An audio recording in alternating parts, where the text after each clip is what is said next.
Russia will keep half of Ukraine and annex it.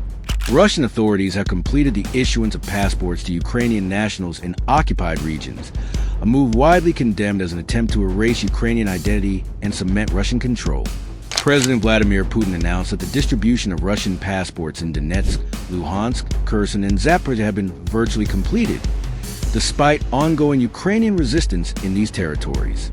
Western nations and Ukraine view this as a clear violation of international law, accusing Russia of forced assimilation and coercion.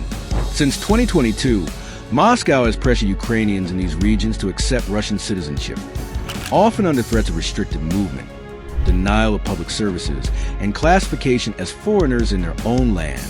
Russia's interior minister confirmed that 3.5 million passports have been issued, reinforcing fears that Moscow is using mass naturalization as a political weapon to prevent future efforts to reclaim Ukrainian sovereignty over these areas. Ukraine has firmly rejected this practice, declaring that forced citizenship does not change national identity. The Ukrainian Foreign Ministry, backed by Western allies, has denounced the passportization policy as an illegal attempt to impose Russian rule. The EU has already announced that it will not recognize Russian-issued passports from these regions, further isolating Moscow diplomatically. Human rights organizations, including Amnesty International and Human Rights Watch, have reported cases of Ukrainians being coerced into accepting Russian passports through economic and social pressure.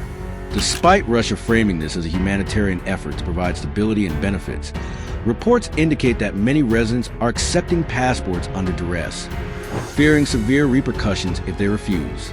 As Ukraine continues to fight for its territorial integrity, international bodies, including NATO and the ICC, are considering further actions against Russia. Legal experts argue that Russia's forced passportization violates the Fourth Geneva Convention, and Kiev remains determined to reclaim these regions. Western nations have vowed to hold Russia accountable through sanctions and legal measures, refusing to recognize what they see as an illegal annexation disguised as citizenship distribution.